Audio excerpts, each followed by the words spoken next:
Hive haven't been on Earth in centuries. That wizard came from the moon. Send them home crying.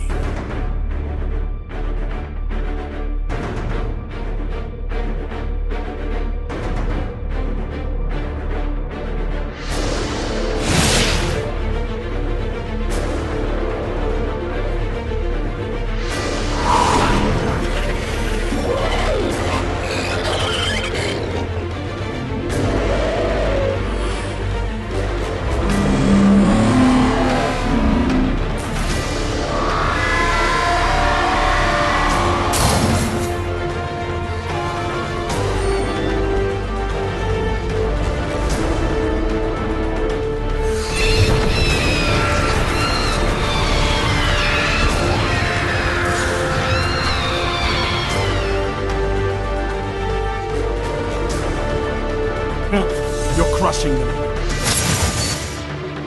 Omnigul, destroy her!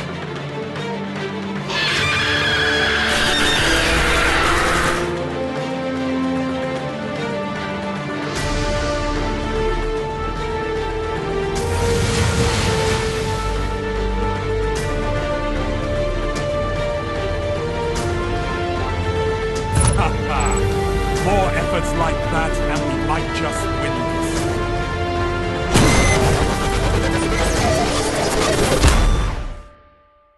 Welcome back to another episode of Agents of the Nine, a Destiny podcast. I'm your host, as always, Tim, K.A. Trotter. Joining me today is Damian and Buzz. Hey, what's up? Hey, Tim. Glad to be here. Awesome.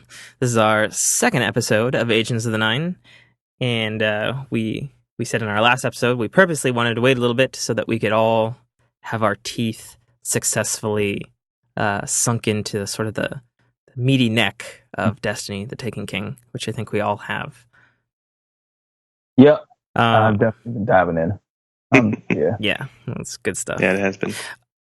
I just wanted to remind everybody, since this is a brand new show, we have a Facebook page at facebook.com/Agents of the Nine, a Destiny podcast. And that 9 is spelled out with letters. We have a Twitter that you can connect to us socially with at Agents of the Nine. And that's Agents of the Nine with a number 9 because Twitter reasons. And of course, you can email us at agentsofthe9@icloud.com, and that 9 is spelled out with letters. And of course, we're on iTunes, Stitcher, Podbean, where fine podcasts are not sold. So yeah. Alrighty, guys. So what are your guys' impression of the Taken King so far? I like it. I'm loving it. I'm having a ball. So many quests, so many Right? things to do within this game. It is definitely, in my opinion, worth the $40. Oh, for sure. Definitely worth the 40. But actually, last night I even paid the extra 20 for the add-ons just so I can get the taunt for the hunter. Just so I can get the taunt. I wanted that. That's badass. That's badass. When I get in the 3 versus 1 situation and win that, and I'm just doing that taunt, amazing. Mm-hmm. Indeed. What about you, Buzz? Well, I think it's definitely a step in the right direction for Bungie. We had a lot of doubts following up on House of Wolves and, the overall future of what Destiny is going to be like, especially if, they have this 10-year plan and we were struggling to find stuff to do from, for 3 of those months between House of Wolves and Taken King. But I think they've definitely lived up to the promise of trying to make this a 10-year game. And I mean, this new edition is definitely going to keep you busy for several months, if not longer, until they drop the next expansion. And it's been a lot of fun for me. Still haven't beat orcs yet. I'm trying. Gotten to them a couple times, but Yeah. I mean, for myself, on the Taken King, even though I am a Destiny fanboy and a Bungie fanboy in general, just the amount of progress and what they've learned from year 1 of Destiny and how they implemented all of this stuff. And, it has a story and it has a raid, a good one, and it has all this Crucible stuff and it has all of these changes that the community has I mean, I'm sure they were thinking with them because they knew that their game needed stuff in the beginning when they launched. But there's actually a really amazing podcast interview with the Taken King creative director Luke Smith that actually appeared online a couple days ago that he did with Kotaku, which he actually used to work for way back in the day when he was a video games journalist. And it's called Split Screen, and it's like their second episode. But I encourage anybody who's a Destiny fan to listen to it because there's so many juicy nuggets in there. Like the Taken King development started 2 months before Vanilla Destiny shipped. So not only have they been working on this longer than anybody thought, but the fact that they listened to all of the feedback through the Reddit and the fans and their own forum, like being able to scan things with ghosts and, you know, the quest system implementation, and then of course the transfusion with the weapons and stuff, that they've been able to implement all of that stuff. And, you know, essentially, I feel for $40, there's easily twice the content that was in either Vanilla Destiny or its 2 expansions. Mm-hmm. Yeah. So that's, you know, that's sort of my thought on Taken King so far. Which sort of leads me into our line of questionings for our Agents of the Nine show here. So question to you guys and cast here on the show. What is your favorite moment so far from year 2 in the Taken King? I think for me, Tim, you know, my favorite moment was getting my first sword. So far, it's a very cool experience. I mean, it's a whole new weapon type and whole new strategies associated with it, and it's a lot of fun to use. So that's definitely probably up there as one of my favorite moments so far, along with, you know, just my first go through of the Orcs raid or King's Fall raid. Very, very well done. Very good times. Hopefully keep going with them. So. Yeah, for sure. What about you, Damian? Damian? Sorry, I was on mute. I thought I had. Oh, yeah, my fault. Yeah, mine would probably be the first moment I got the Night Stalker perk, and I was able to use that super. And man, I'm bowing things left and right, and it just felt like power. It felt like a breath of fresh air for the hunter, because for so long I've been using, you know, the Blade Dancer subclass and blinking and arc blades, and, you know, or golden gun, and it was just something that was brand new, and I'm still having a ball with the Shadow Shot, especially going in PvP. You know, to use the shade step, and that just creates a whole different mechanic of evadiness and how to dodge and how to combat. It's just that's been unrivaled as far as like my best moment so far. Sure. Yeah, I'm loving the supers, but I haven't even touched my Titan or my Warlock yet. So who knows? Those could be even much more funner. But right now, I'm just having a ball on my hunter, just shadow shotting everything that I can. You know, it's really cool, really cool. That's awesome. Yeah. For me, mine is kind of an interesting moment because it's tied directly to when I was going through the campaign with you, Damian, and you had to bail out basically right before the Regicide mission, which is the final mission in the main storyline. Yeah, Right. in the main story, and so I had to do Regicide all alone. And there's that moment when you get up to that door and everything's all dark. I don't know why I said dark there. And you go there, and then you, like the door shuts behind you, and it's like so dark. And I'm playing that at like 2 a.m. in the morning, and I know I have work or something the next day, you know. And it's like, oh shit, this is about to get real. You know what? Funny, because earlier that day, the next day before I went to work, I did that same mission by myself. And I was like, oh, crap. Like that moment. And then once you fight orcs, and then I don't want to spoil it, but well, I guess this is somewhat minor spoilers. You can talk about it. I think it's totally okay to talk about the Regicide mission because it's part of the story. Okay. And if you play that through, it takes you about 6 hours. Right. Yeah, like that moment there when you fight Oryx and then he transports you to I guess the void beyond or whatever you want to call it, and you're just like fighting through mist. Within the mist is Oryx and then the thralls and the Taken and the Shadow Taken and the Shadow Catch. There's so much going on. And I liked how Bungie approached that. That was something that's totally left field from what they've done in the House of Wolves and the Dark Below. It's true. I mean, in terms of like, obviously Destiny has had bosses and stuff in it before, and they've done, I think, a pretty good job with it, considering they'd tried bosses a couple times in the Halo series, and they were like always the worst parts of any of the Halo games were the bosses that they tried to do. Right. So obviously they learned from that. But like when I killed Oryx in the first campaign there, solo, like that whole encounter from like the dark room to going in, and he's got this throne room, and you see it, and he's bigger than you, and he moves around in a way that's far different than any other, for lack of a better term, supersized boss enemy that they usually do in Destiny. And just like the music that's going through there, it's all like epic and dark, and you're fighting him and you transport and then you beat him and stuff. Like there's just something, like, to me, like having played the previous 2 raids a lot, like even though it was solo, like that end fight to me felt as satisfying in my mind as if I had done the new raid already. Really? Yeah, like I was so completely satisfied by that fight. I was like, man, if that was the fight with solo or up to 3 people for the campaign, like, dear God, what did they have planned for the raid? Yeah, that is true. Yeah, that was my thought when I went into it. So that was my moment.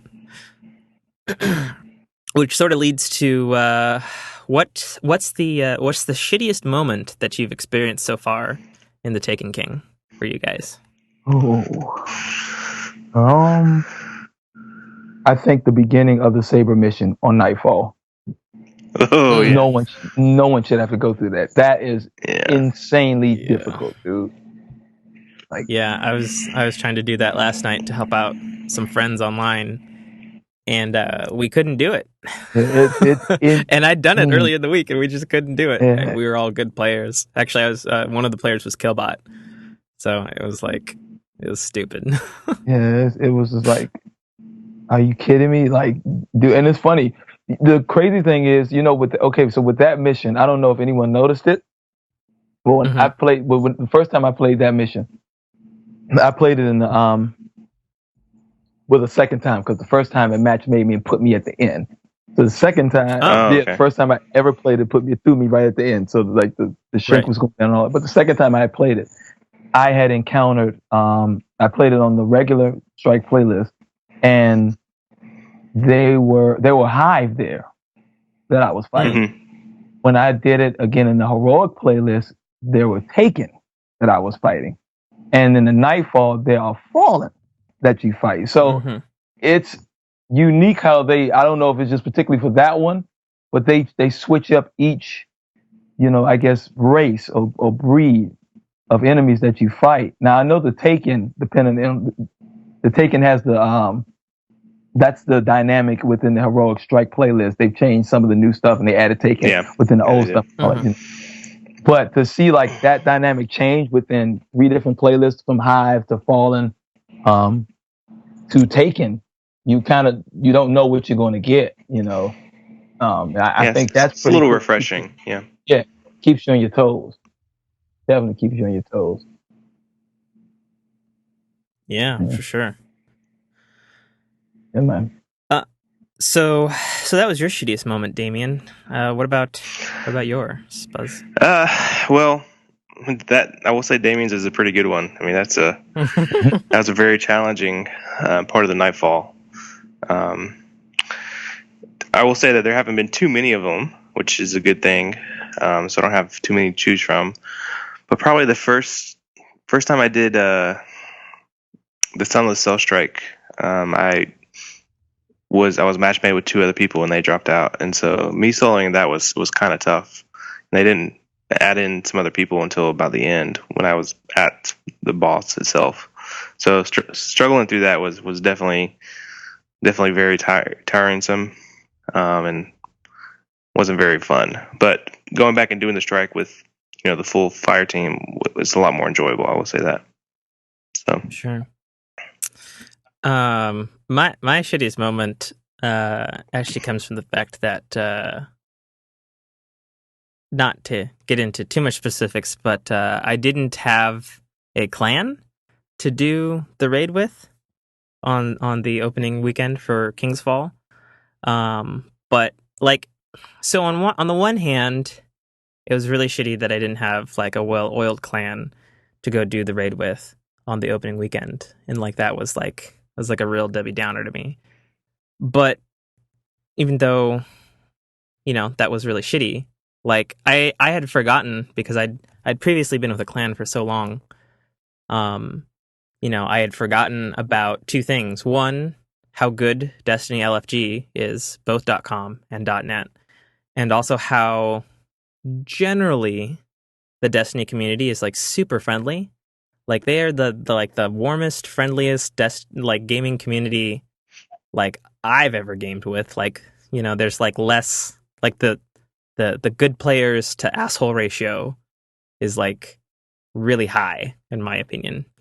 And so I LFG'd for the raid with like a bunch of complete strangers, and now some of those strangers are like part of my clan now, and it's like, wow, this is awesome. The community is so nice and like good. So it was a shitty moment, but it had a bright side to it at the same time. So speaking of things, what are your guys' thoughts for like what's your favorite new strike in the Taken King? Oh, mine's got to be Darkblade. It got to be Darkblade. I think that is an enjoyable one. Yeah. Yeah, I love the setup. I love the suspense of it. It's just a really good, especially when you get to the end. It's just you don't know what to expect. Granted, it's kind of like that Auric-esque at the end when you fight him through the mist and all that. Yeah, I mean that was the first thing that I thought of too. It was like, oh, okay, so this is that one part of the Oryx fight, but in the dark. Mm-hmm. Yeah, but the thing is, with the dark, it's a different tone, man. It gives it a different feel. It's just a different, oh, sure. Yeah, and that's what sold it for me. It was the end when you finally fight Darkblade. You don't know what's going on, and all you just see is this huge knight coming at you with a battle axe, and you just know you got to get out of the way, and survive. Yeah, that battle axe has stupid range. Yeah, ridiculous. I'm just saying, he don't care how far away you are. That axe is so long. Oh yeah, it'll definitely catch you. No matter how fast you're moving, he would definitely catch you. And it seems like at some part of the mission, he gets faster. Like he definitely starts moving. He does. More. Yeah, I think so too. Well, you break his helmet off or something, and then his like brain is exposed or something. Right. And he gets all... He starts enraged. Mad. Yeah. So what about you, Buzz? What's your favorite strike? Sunless Cell's up there, definitely. After that, it's probably the Shield Brothers. I just kind of like how they're a little interesting. The kind of a new model of Cabal to fight. And the fact that you fight a giant tank within a building is kind of interesting. They brought a tank on a ship, you got to fight that tank. Cabal logic. I know, right? It's all about the tanks, but it's true. I enjoy their mechanics, and I also like the fact that they're kind of uniquely imagined in terms of design. Affectionately, we've started calling them Charizard and Blastoise in Destiny community, which I think is very cool.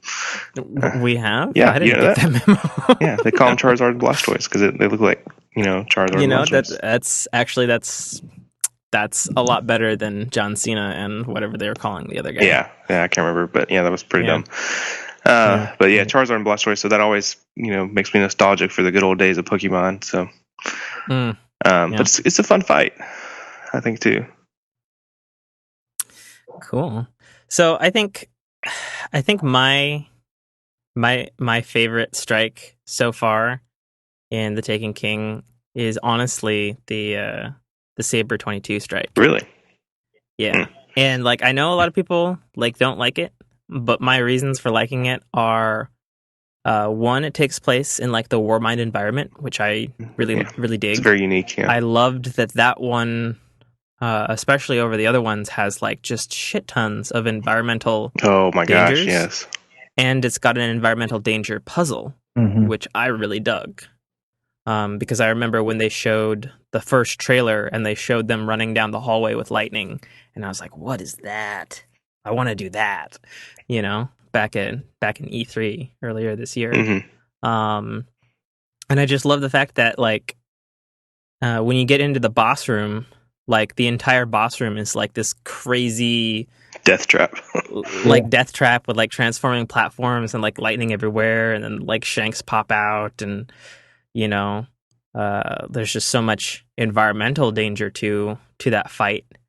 And you know, like I read Destiny Reddit, not as much as everybody else, but like the fact that like I remember this one Destiny post like way back in November of last year that was like, you know, because everybody's making fun of Bungie with all the bosses just being bigger versions of basic enemies, and they're like, damn it, Bungie, if you have a boss with a giant shank, you guys suck. But they had a boss with a giant shank, and it was awesome, in my opinion. So I was like, I love how they made all the weapons with shank burn irrelevant too before they did that. So even if you had one, you couldn't really use it on them. You know, I think that's funny because I think Bungie heard that as a joke and just said, you know what, I better be cool if we actually did do this. Yeah. You know, and they just you know, I think the impetus of that was like, you know, like you said, Damian, they're probably like, you know what, let's do that, but let's make it really good. And even if it's not good by the community standards, at least we'll have gotten it out of the way in the Destiny life cycle early, right? You know. So that sort of ties into like, what's your guys' least favorite of the new strikes? Oh man, mine's is not Echo Chamber. It's God, I can't remember. Just come back to me. I can't remember the name of it. Okay, Buzz, what about you? Mine is Echo Chamber. But only specifically really on heroic or higher. The first time through it is fun, new mechanics. The boss has, you know, an interesting fight structure where you have to move the orb back and forth. But doing it on heroic is so time consuming. Like I think I spent 30, maybe 35 minutes with somebody doing it. And most of that was at the boss fight, just because there's very little time that you have the DPS in. And so it just takes so long. And the problem with that on heroic is that not only is it way harder, but like they spawn the Minotaurs and they spawn the Hobgoblin snipers above you. Yeah, that's challenging too. Which is like, come on, the boss is already OP enough. That's true. All right, did you remember your shittiest strike, Damian? I think mine's, I wouldn't say shittiest, but probably out of the newest ones, it might have to be the Saber mission. Okay, yeah, it might be the Saber mission. I feel you. Is there a specific reason? Is it the war sat, or is no, I wouldn't say it's the war sat because that's manageable to an extent. If the modifiers are in your favor, kind of, it's manageable. I don't know. It was something about it it didn't wow me all the way. It wasn't bad, but I didn't get that feeling like wow, you know, like how I did in Sunless Sail, even somewhat in Echo Chamber. And I think the atmosphere of Echo Chamber kind of got it for me. You know, granted, Echo Chamber can be a pain. It can definitely be a pain. But yeah, the Saber mission just didn't do it. I don't know. Okay, that's fine. Yeah, for me, the one that I don't like is actually the Shield Brothers. Like I think the reason that I don't like it is because it was the one shown in the stream. And when I saw it in the stream, it seemed like a really short, like they didn't I guess, try as much as the other strikes Right. to me, like when I saw it in the stream. And then when you played it, it's pretty much exactly like the stream. Like, I mean, I like the design mechanics of the bosses. Like, I like the jetpack sword dude and the shield guy. And then, like, if you kill one in the wrong sequence, they, like, transformer powers activate, and then they both get each other's abilities. Like, I like that mechanic, but just, like, overall, like, the strike feels lackluster to me. And, like, it feels even more so when you, like, replay it on strike playlists and stuff like that. Yeah. So that's just sort of my pick on that. Did we do your least favorite strike, Buzz? Yeah, Echo Chamber. Oh yeah, right. Sorry, I don't know why I forgot that. So moving on, sort of out of arenas and sequences and things, like what's your guys' favorite weapon that you've used so far in the Taken King? Hung Jury. The Hung Jury from it's an Armalon weapon, the Armalon scout weapon from Dead Orbit, and it's just so smooth. I mean, I've heard that the about gun. it. Yeah. Oh my gosh, the gun doesn't budge. You can literally just tap away, and it has triple tap, so 3 precision hits, and you get a bullet back in reserve, and it's just so easy. I mean, it's so smooth, and the precision is so nice. It's good in Crucible, but I find myself having better success rate with Pulse better, just because I think the time to kill with a scout rifle, if you're not using a J Rabbit or a Touch of Malice, it's just too long. It's too long, and so, but PVE, oh man, it's something serious. Definitely something serious. Cool. Yeah, I'd not heard of that, but I've probably seen people use it and not realized it, because I know people were talking up how good the Dead Orbit selection is this time around. It's really good. It's really good. All right, what about you, Buzz? So like I mentioned earlier, I'm very partial to swords, and the exotic arc sword called Lorecaster, it's really cool. The R2 trigger sends like basically a giant destructo disc at enemies, and so that's pretty cool. That you can have ranged attack with a sword. Definitely it makes it a little more viable as a heavy weapon in Crucible, and also in PvE fights. And it's overall just fun to use. I mean, using the swords, what we enjoyed most kind of about the Dark Below is getting that first opportunity to use it, and now that we actually have one that we can use consistently, it still lives up to the promise of being a lot of fun. Mm-hmm. Yeah, I guess I can only add to that because my favorite weapon so far is the sword. I'm just in love with the way it works. Like, I was in love with it when you did the original Vanilla Destiny sort of Crota mission, and with the exception of when you're in the air, it doesn't lunge forward as much. Yeah, that's true. Probably because they didn't want to break the game when you actually have one on you at all times. But like, I just love everything about the sword. I even love the way it uses heavy ammo, and it's like, you get 1 slash for 1 use of heavy ammo, which you can upgrade. The block slowly drains your heavy ammo and can protect you from literally pretty much anything in the game. I love how it works in PvP, which I'll get into when we get to our Crucible segment. And I love that you can still pull it out with no ammo and go into third person, which helps in exploring and jumping on all the new hideaway platforms and stuff in the Dreadnaught. And I love that you can still just beat people with your hilt when you have no ammo. Like, it's just awesome, just all the way around. I unfortunately did not get my exotic sword this week, and I could have, but I was afraid to complete my exotic quest because I had a feeling that, like, if I completed it, it was going to be like the Necrochasm, where I'd like lose my legendary and get the exotic. And then I'm finding out from Buzz and Killbot and other players that I play with that that's not the case at all. And I'm like, damn it, I should have finished it, because now I have to wait on this Arms Day shit. But yeah, it's by far my favorite weapon. I'm working on it now on the sword quest. So right now I'm at because I just got my sword yesterday, just because I was being lazy. Really? I was being lazy. I just did not feel like Damian. I did not feel like looking for those flakes on that Dreadnought. I can show you yeah, an easy. I can show you an easy route. Yeah. Between the front area and the mausoleum, that gets it done pretty fast. Yeah, I finally said, you know what, I need to go ahead and do it. So I finished it, and now I'm at the part where I just got to kill 25 Guardians in the Crucible, 50 mages. Yeah, for sure. Speaking of weapons, I added a couple questions while we were doing the show here, but I wanted to bring up this Black Spindle quest that happened this week.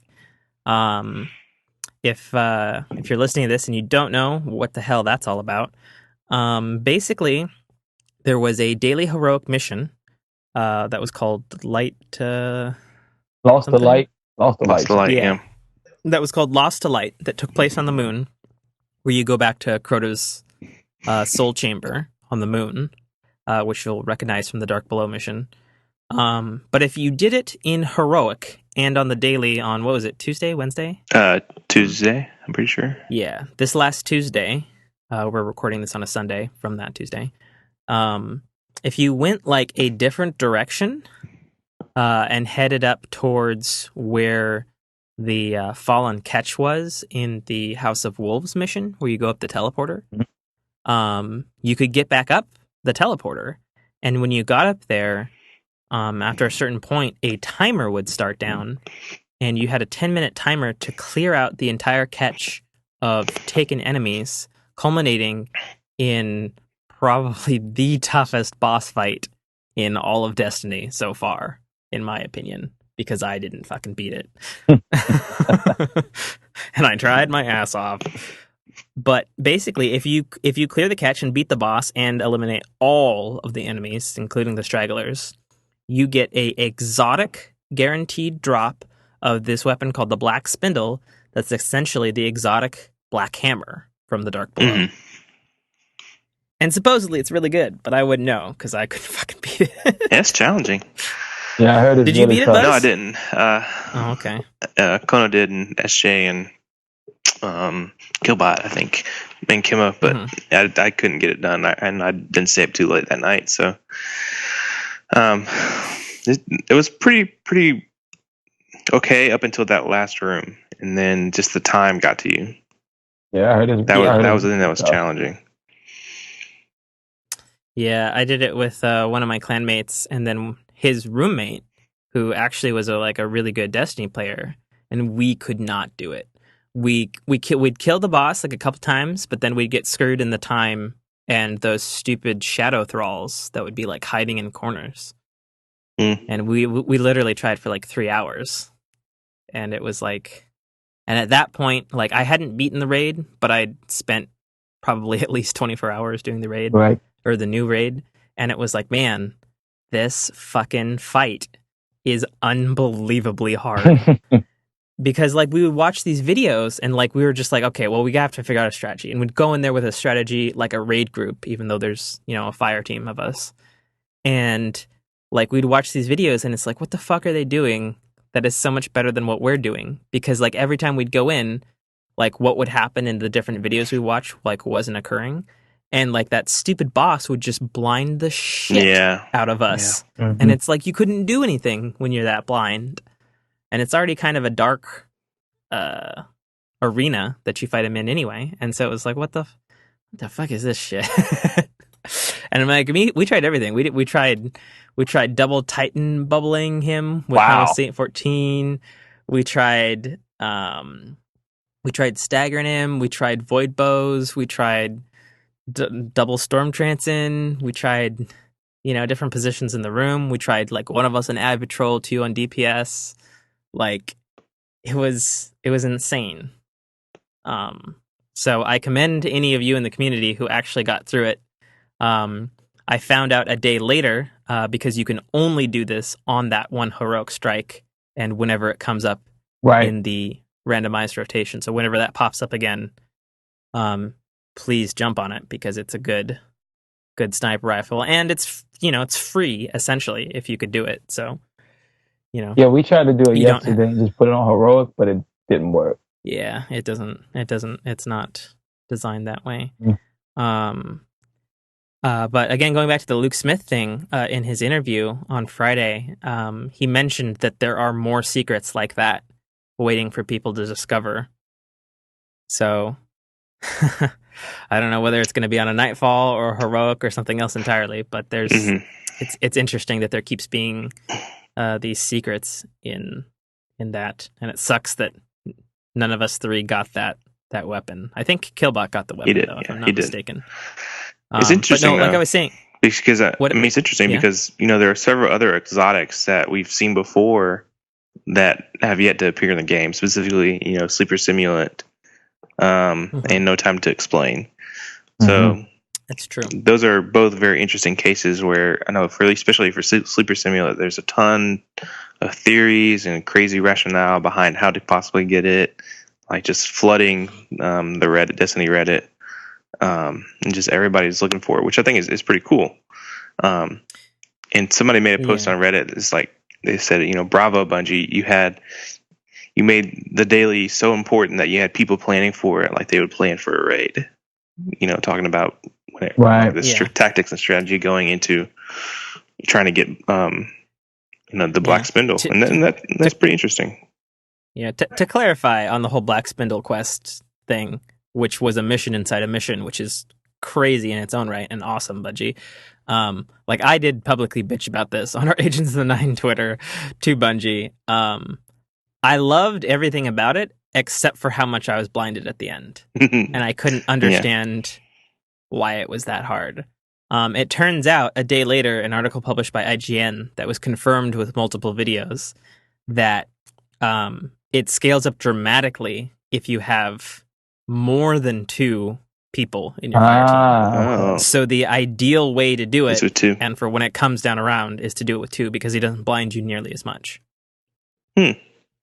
So, well, how the fuck was I supposed to know, Bungie? So yeah. So that leads into another question that wasn't planned on our agenda beforehand. I just wanted to talk about like our favorite and our least favorite like secret hidden-y shit that we've experienced in the Taken King. Hidden stuff. Yeah, I don't think I have any part that I hate about the secrets. I think that is well, not even hate, just like like your experience or like what's stood out to you as like, oh wow, that's a really cool hidden thingamajiggy. Probably the it's a toss up between the stuff that you can do around the Dreadnaught, as far as you might have these deployment codes for the Cabal. You might have a beacon a worm singer room that you put in, a machine that you got to find somewhere in the Dreadnought, and it causes this special event, this special public event to happen. But yeah, my favorite would probably, so it's in a room within the Hall of Souls or the mausoleum. Within the mausoleum, and it's called the Scent of the Worm. Yeah. So I like that one because you don't know until you just go. You might think, oh, it's a chest in here. Let me go and get this chest.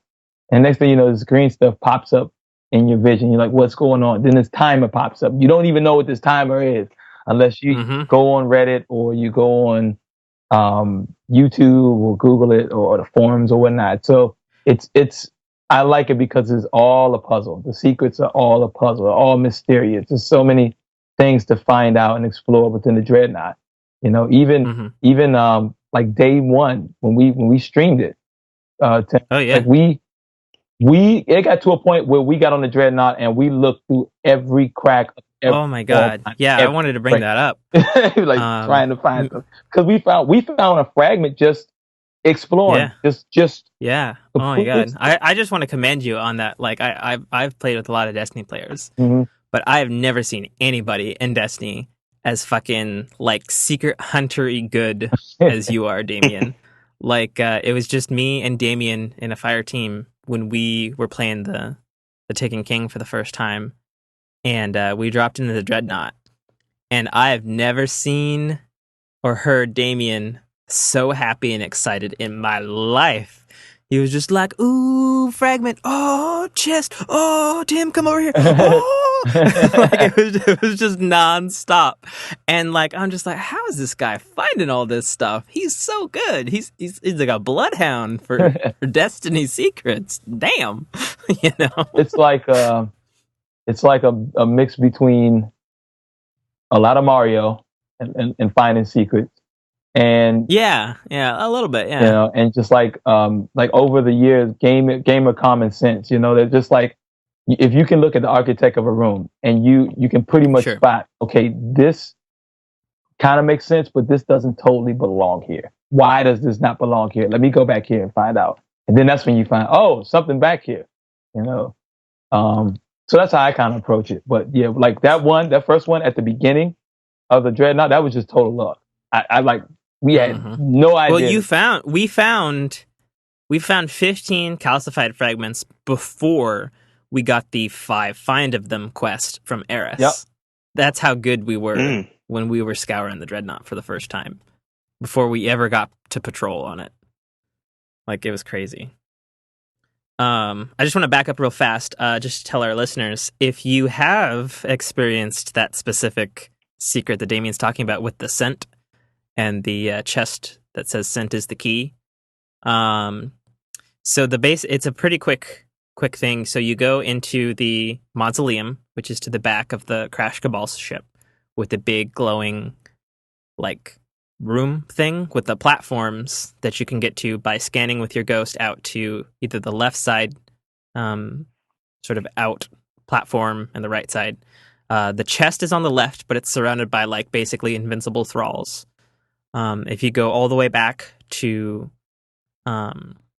basically the entrance to that Cabal ship, like how you would head up into it from the Shield Brothers strike, there's a doorway that leads to a small room that has a hole in it, and usually there's a random chest in there.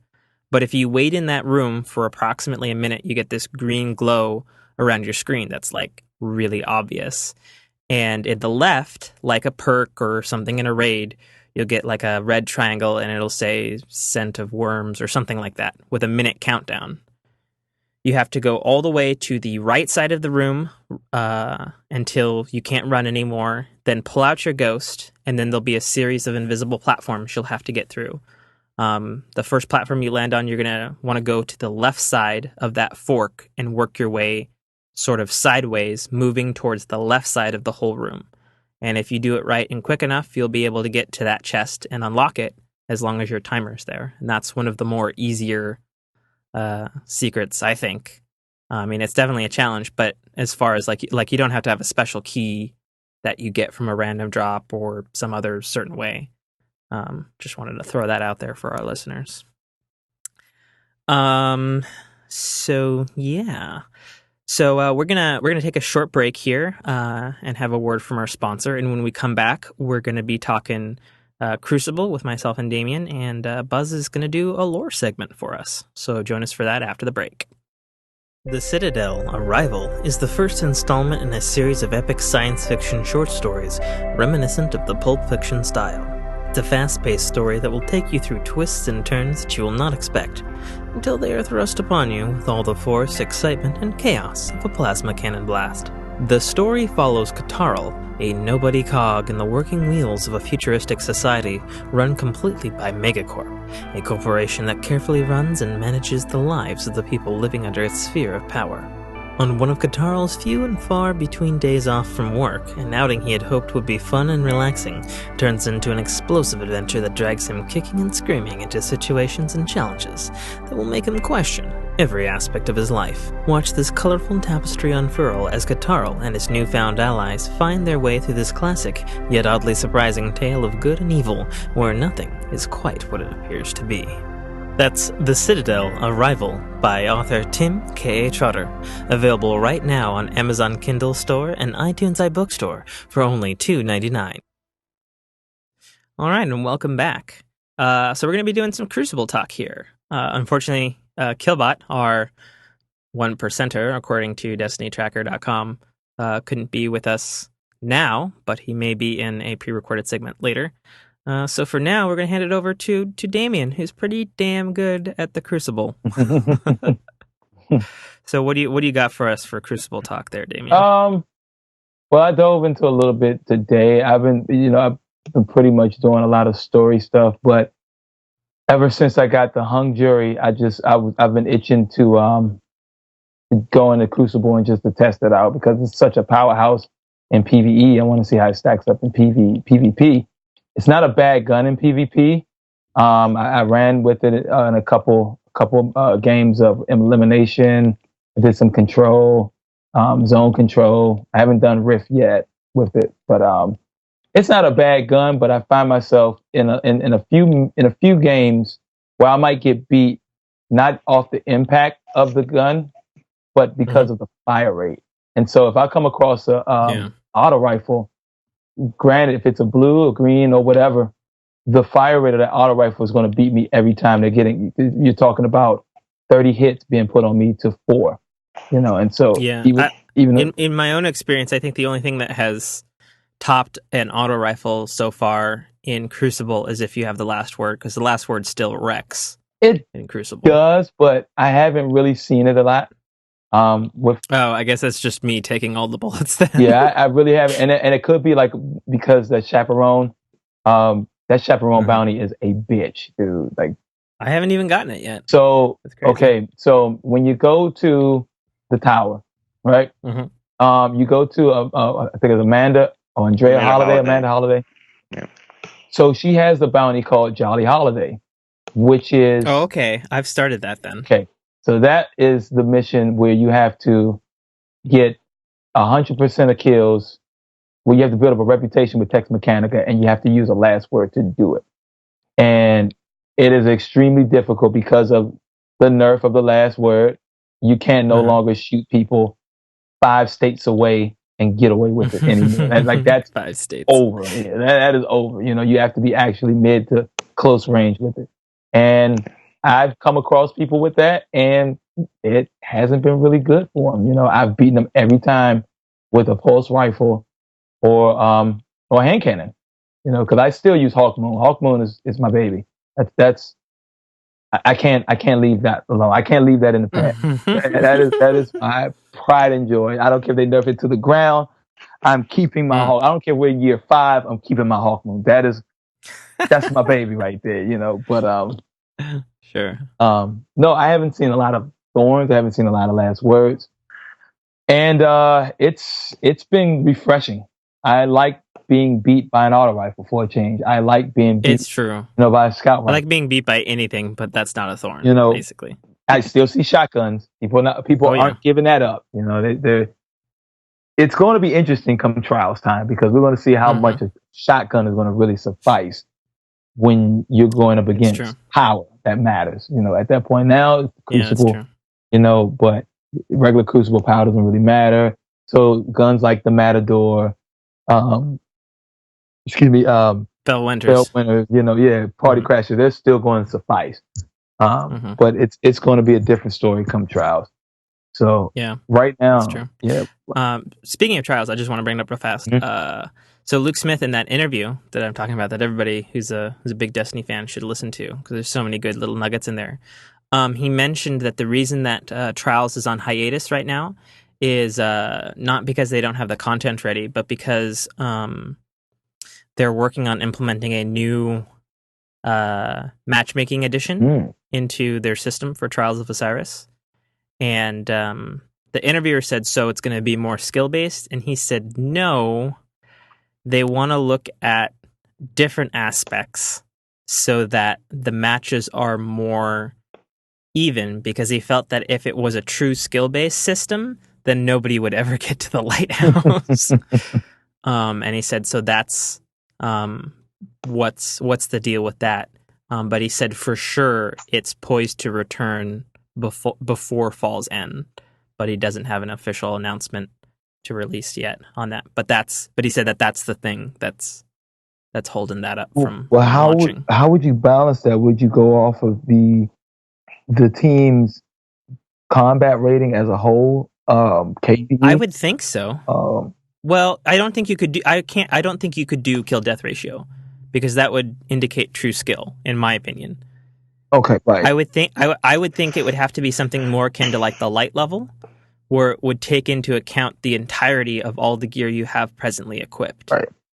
But at the same time, the problem with that is like I know in previous trials in year 1, there would be like gear fakers because like you could inspect while you're flying in and loading and be like, all right, this guy's got this guy's got this. Okay, change your loadout to affect this. Right. And at the last second, they'll change. Right.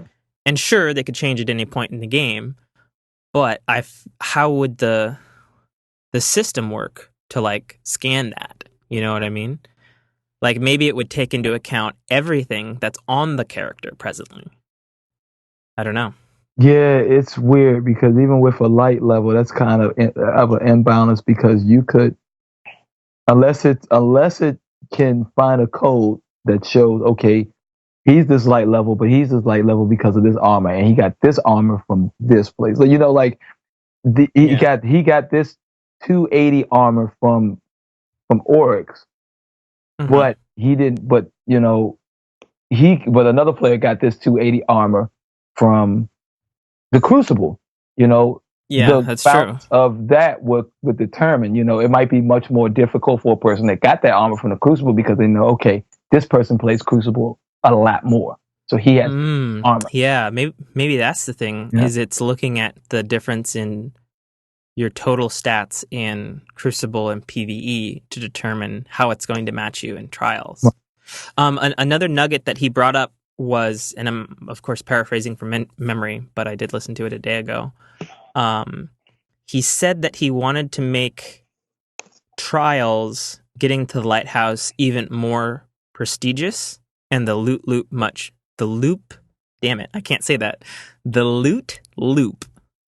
better. He said, but at the same time, he didn't want to do the true skill thing because he felt that even though the objective is to make getting to the lighthouse even more prestigious, he didn't want it so that it was purely and only the best of the best that you were matched up with. Well, it's kind of like all the time now, in a way. I know, right? But at the same time, it's like I don't know what their solution is, but obviously they're working on it. Yeah. Either way, I'm excited for it to come back. Me too. And I'm very pleased in year 2 that Elimination is a permanent playlist, so we can always practice that. I was playing some last night, and I was kind of shocked at how rusty I was. Yeah, which sucks. I love Elimination. I actually sometimes I'll stream that and have Elimination School, but that is like my favorite Crucible playlist. Is Elimination. I would literally sit there and play that for hours and hours and hours and hours and hours. And it's just because it's so methodical.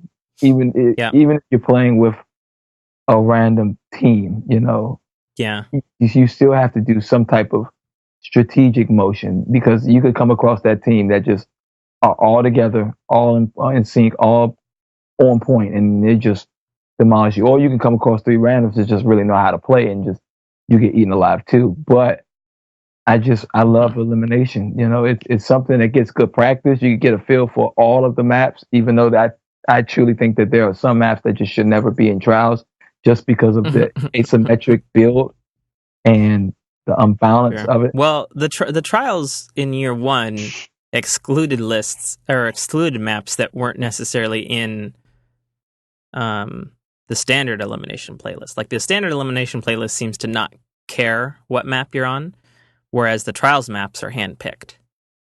Right, and I think that like out of the new ones, and to me personally, out of the new ones, I think Bannerfall might be the most balanced for trials map. I think. Yeah, I think that'll make a really good trials map. Yeah, it's kind of big for trials, but I see what you mean for that. I think Vertigo and Crossroads would be fun to play on. Just because it's funny. I have not played Crossroads yet. Oh, really? Never seen it. Yeah, Crossroads is not bad. Crossroads reminds me of a better Twilight Gap. Really? It's unbalanced for Control because of the way they had the points. But I think it would be very interesting for trials, just because of the ability to teleport or to move to over a distance at a quick pace. With the man cannons shooting you across the maps. So. Yeah, but I'll back you up on Vertigo, which I have played. I think that's definitely going to be a trials map. Oh, I for hope sure. not, man. I feel like if you're on top by the portal, you always have that advantage every time. Yeah, but you don't know where the capture point would be when the time is up. That's It true. could be in the center of the map, that one block, that sort of crossroads with the 3 pathways. Actually, that'd be brutal if they put it there. Come to think of it. Yeah. I guess I would take that before Sector 618. I absolutely hate that map. I hate that map with a complete passion. I like nothing about that map. Well, it won't be Section 6148 because that's a PS4 exclusive map. Thank God. But, so there's no chance of that happening until, this time next year. Yeah. So I wanted to give some pro tips, even though I'm not as good at the Crucible as Damian and Killbot on our show. I did figure out everything and anything you need to know about how to be a bad fucking ass with the swords in Crucible. And so what you need to understand about the sword is you can damage Guardians even when you don't have ammo.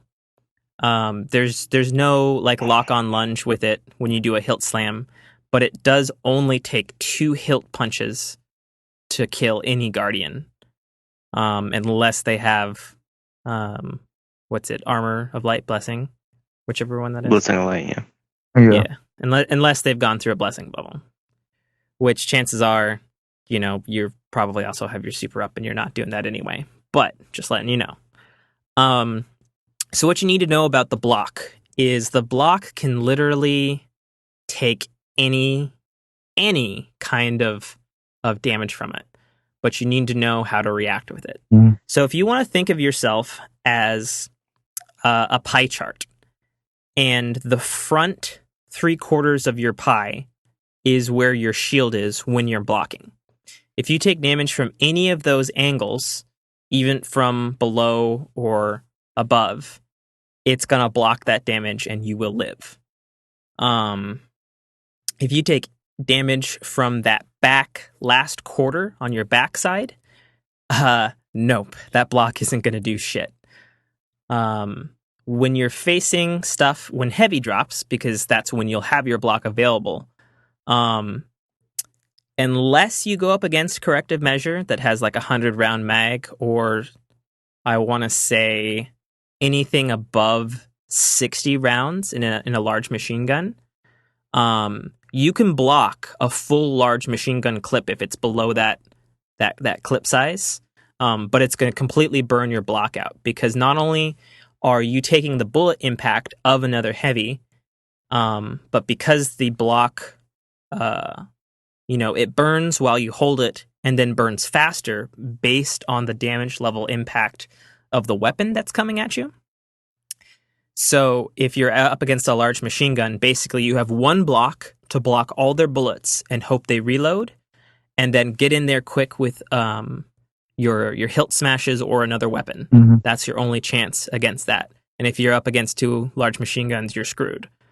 Rockets are interesting because unless it's a Truth or a Galahorn, so far in my experience, you can take any rocket blast, and if you time it right, this is the key with a rocket blast, is if you time it right, you can block for a second, and it'll drain basically 99% of your shield, but you'll live through that rocket.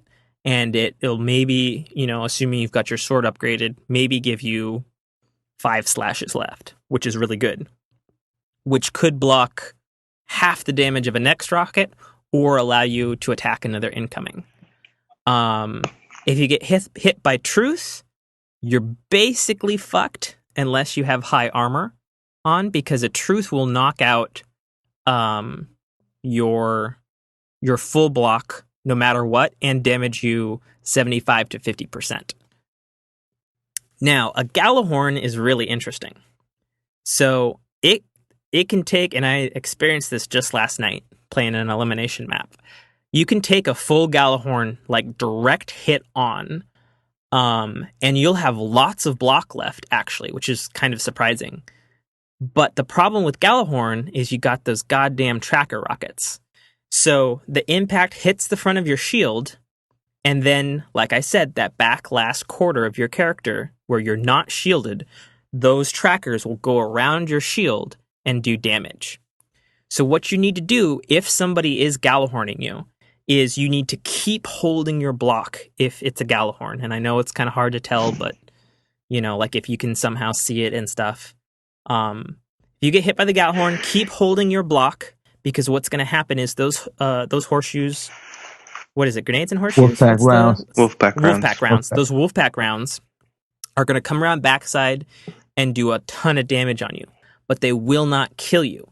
And so the reason is that you're holding up your shield and your sword is because if you're facing a Gallahorn, your only chance is to keep holding the shield, take the rocket impact. You'll have lots of sword weapon ammo still left. You're going to take that damage from the Wolfpack rounds. It'll drop you down to about 25% health. Wait for yourself to heal. You'll probably be able to take another impact of another Gallahorn, and then you're going to want to run towards your attacker if you're close enough, or run away. And that's how you can successfully defend against a rocket with the sword. Now, as far as if you've got heavy ammo and you're playing stuff like Control or Elimination or anything like that, the thing with the sword is it takes you into third person, which is a huge advantage in Crucible. And so, excuse me, my throat is getting dry.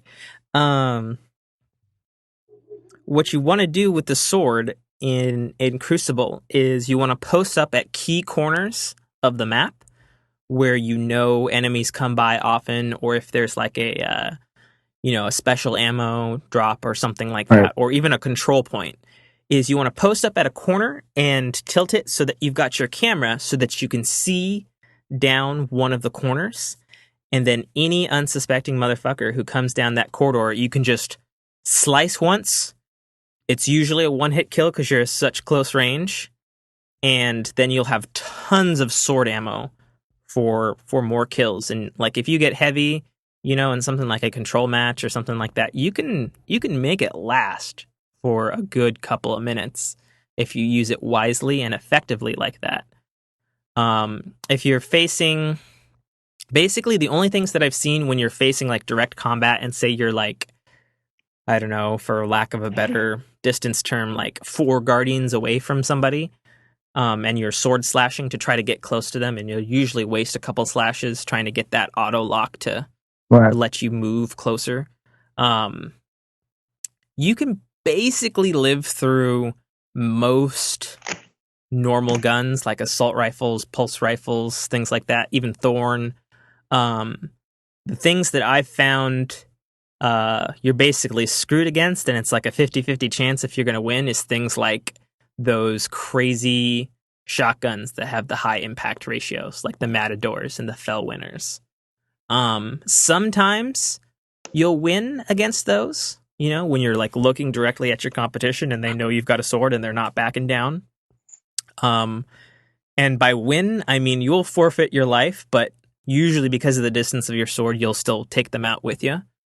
So you want to be careful if you see an enemy coming around a corner, even if they're unsuspecting, because you want to make sure, you got to understand how your motion tracker, your radar works, because you're standing with the sword, so you're not generally going to be crouched down with the sword to try to limit your motion tracker. So even though you're camped up around the corner, they could still take you out pretty quickly. And yeah, that's basically my tips for being a badass with a sword in Crucible. I was surprised when I first ran through Crucible with the sword to see how much, I guess, ammo, energy swipes you get. Mm-hmm. That's a lot. That's a whole lot. So if you're in a situation like a control or even a rift, you can do a lot of damage if you catch them off guard, and you can just clear out a whole zone that way, and still have more than half or just about half your ammo swings to keep going. You could do a lot of damage with that sword. Yeah. Especially if you time your blocks and your swings right. You could just be a nasty force. Cool. So now we're going to talk up some Destiny lore with Buzz. Thanks, Tim. For all you lore buffs out there, the Taken King has definitely added into our knowledge about the world of Destiny and the enemies we face. Bungie was gracious enough to give us a 50-chapter look at the history of the Hive, and it's called the Book of Sorrows. If you haven't checked it out yet, you should. And you get the Grimoire cards for that by attaining the calcified fragments. But there's a lot of really cool things in there, and I'm just going to highlight kind of a couple that may come into play in the future of Destiny. First, the Hive, they began kind of as a species of moths, like we kind of see around them in concept art. Yeah, concept art. And also, we kind of see moths very prevalently in Crota's raid and Kingsfall raid, specifically and the Dreadnaught. And the Dreadnaught too, yeah. Now, what's kind of interesting though is that they talk about the Osmian throne very early on. They also mention something called the Helium Court and the Hydrogen Fountain and all these other things that are seemingly named after the periodic table of elements. They specifically mentioned that the Helium Court were people that are, or a race of individuals that are very similar to the Hive in their beginning forms. So I don't know if that's going to come up in the future or not. And they talk about the fact that, Oryx was originally actually a daughter, not a son, not a male. And he has two sisters, or she has two sisters. And they are the children of the king of their species. And kind of a interesting thing that kind of drives the entire story of Oryx is that they only have a lifespan of about 10 years, unless they choose to be a mother and become a breeding mate. Which is what one of Oryx's sister really wants to do, is to become a mother, not to have children necessarily, but to live longer. And anyway, they describe this plane of existence as this world they live in called the Fundament, and they describe it as having 52 moons. Yeah, a lot of moons, which seems kind of hard for us to grasp, with our our one moon system here. But then if you look at Jupiter or Saturn, which have plenty of moons, or that mission where you're on Phobos. Yeah, on Phobos. Yeah, it's just not as unbelievable as it may seem. Scientists have discovered planets out there that they think are made of diamonds or rain diamonds and stuff like that. So there's a lot out there in the universe that we don't know about, and so there probably could be a planet that has 52 moons. But that being said, the kind of the key thing is that something that's about to happen on their planet is this what they call the syzygy, which is when these moons align kind of, and they create a gravitational flux that aligns as well. And so the oceans, moons control tides and stuff. And can you imagine 52 of them lined up in a way that kind of, if you've ever seen Interstellar, in that world where there's really intense gravity and those waves recede and then come crashing down, it kind of creates an effect like that. If 52 of them line up. Sure. And so kind of the long story is that Oryx's dad gets betrayed, and the Helium Court comes in and conquers him, and Oryx and his sisters, survive and run away into exile, with the idea of trying to take vengeance on these Helium Court individuals. So there's another faction of Hive. Well, that's over the Oryx faction, then. Well, not quite. I mean, this is at the very beginning of their history. Like this is still the early chapters of the Book of Sorrows. Okay. Because what eventually happens is that, they mentioned that the king, Oryx's dad, originally had a familiar, which was a dead white worm that had washed up on the sea, and Oryx's sister takes it with her as they flee, and the worm speaks to her and stuff of that nature, and they eventually come to find out that these worms are gods, and or they treat them like gods. They have power. And we've seen their names before. We specifically see them for the first time in the Sword of Crota mission in Vanilla Destiny, when we had those Hive, the Swarm Princes. The Prince of Zul, Prince of you remember those? Okay. Yeah, I do. Those are the names of the worm gods.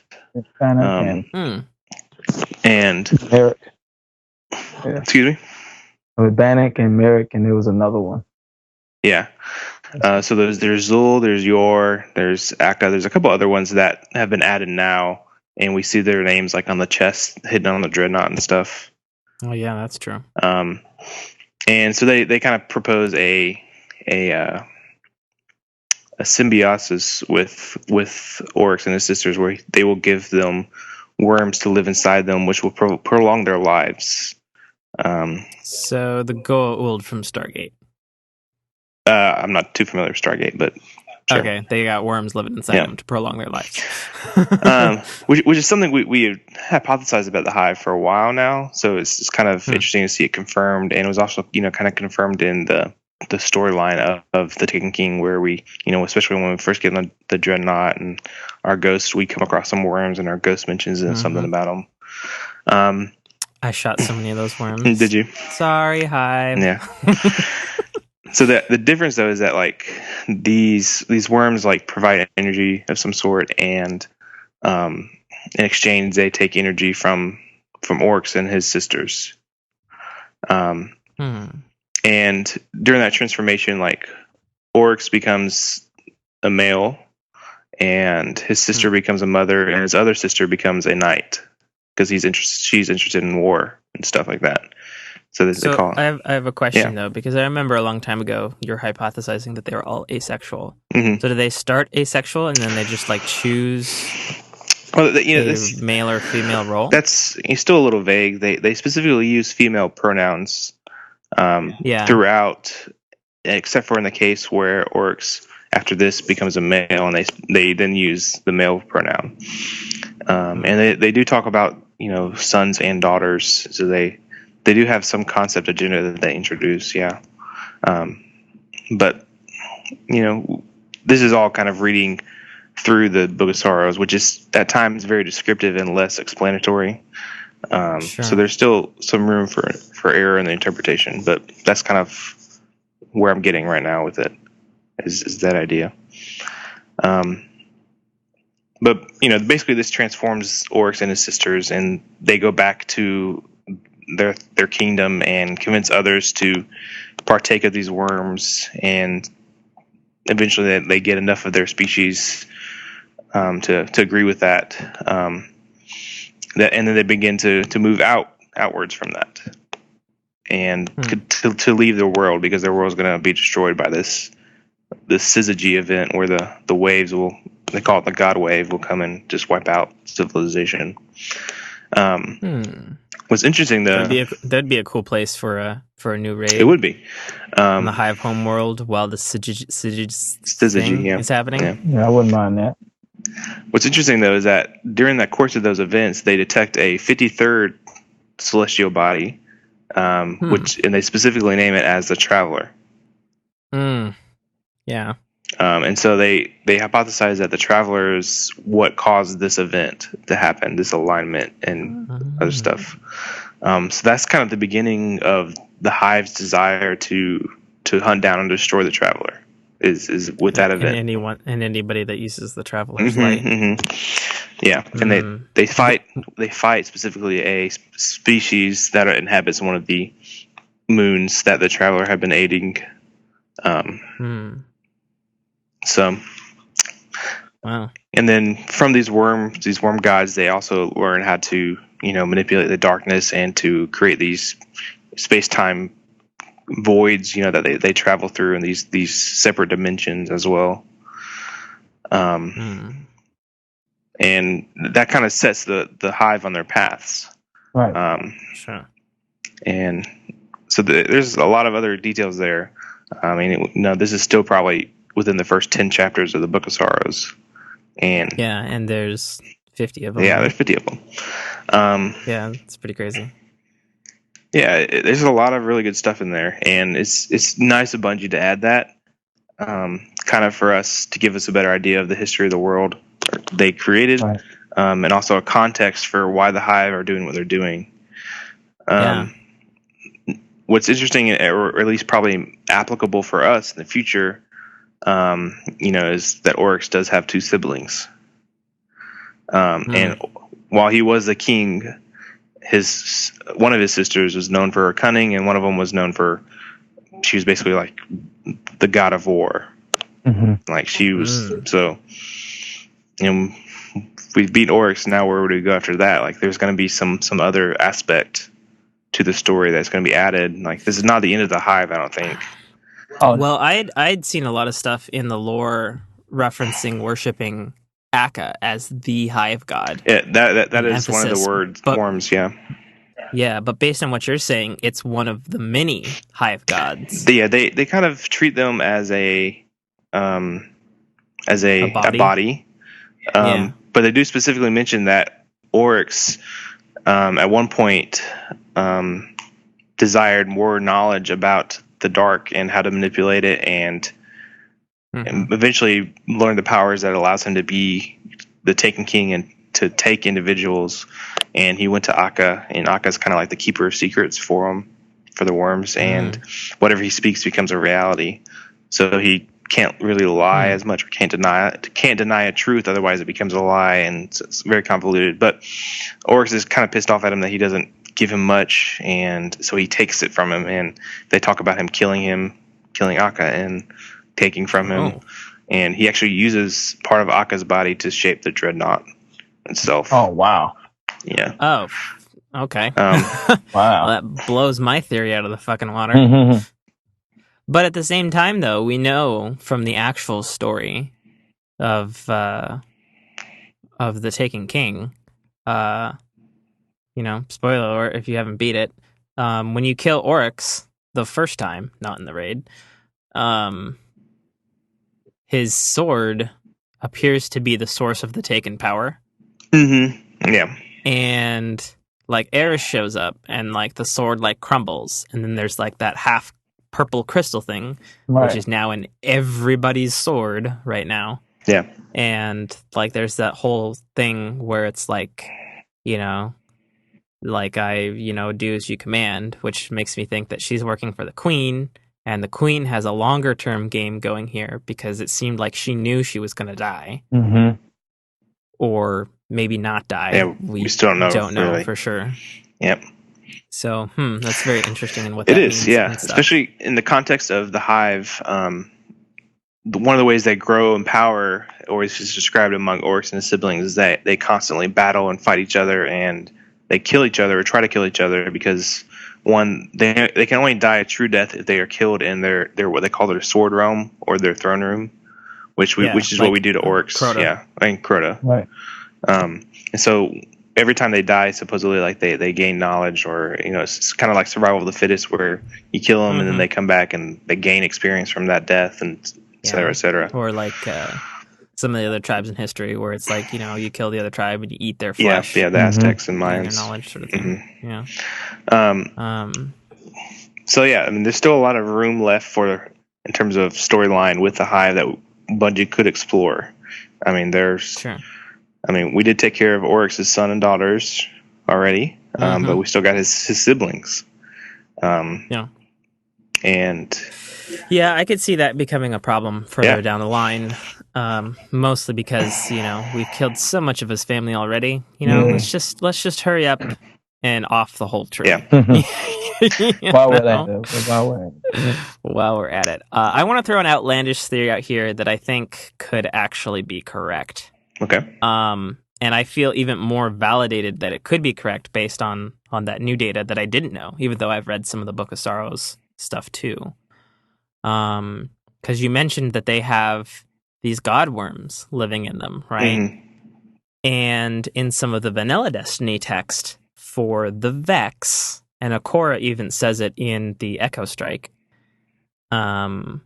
which, sorry, Xbox guys, you won't get till next year.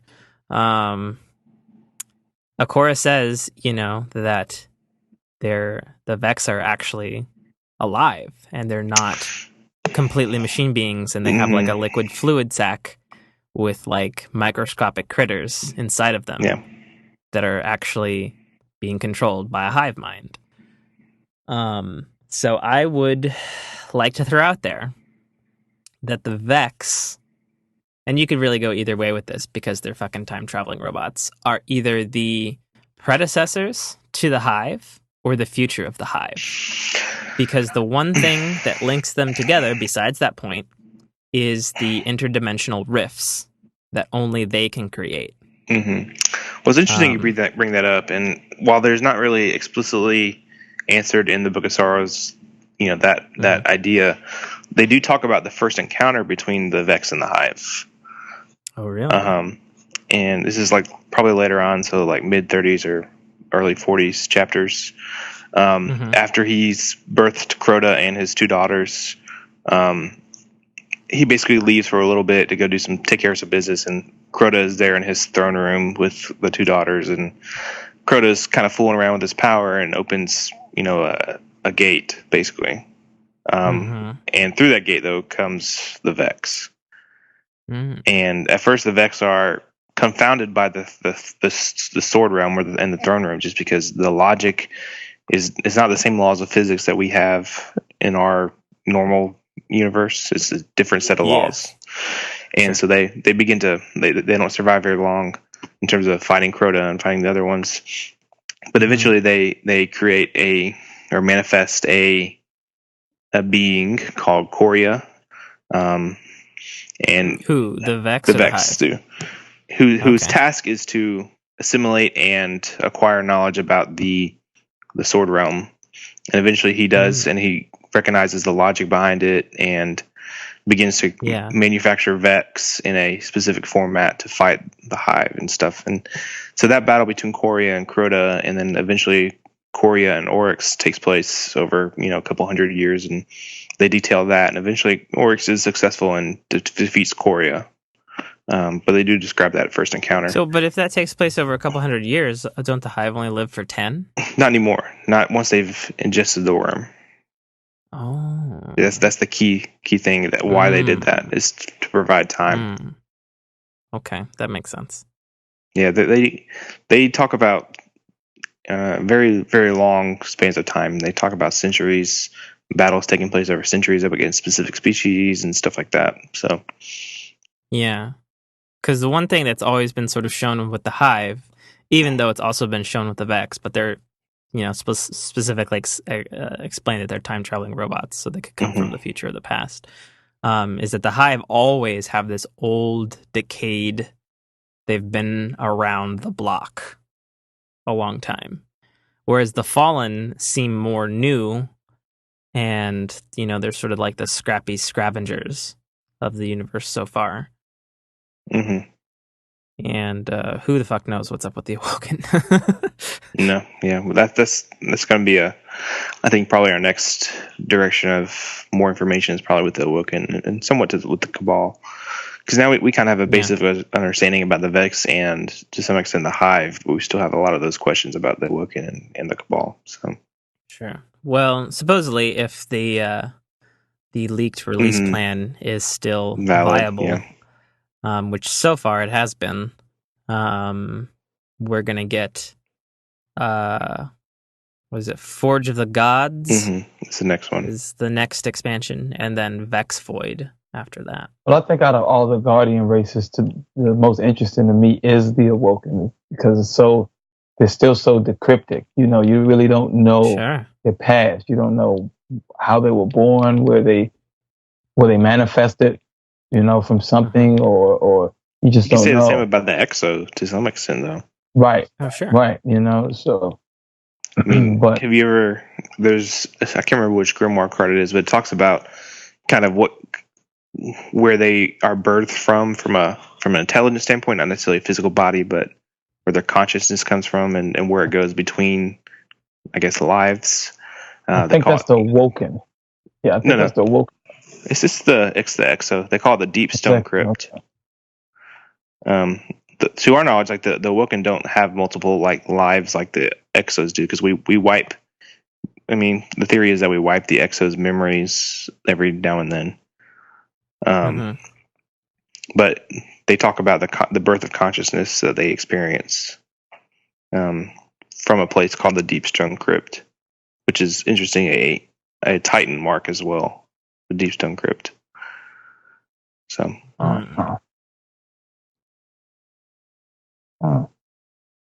Well, Stan, Cool.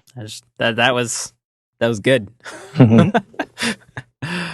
I definitely, obviously, need to read more of those Book of Sorrows. You should. It's good stuff. It's good to read. It didn't take too long. Yeah, I pulled some stuff up on the Ishtar Collective last night, but I fell asleep.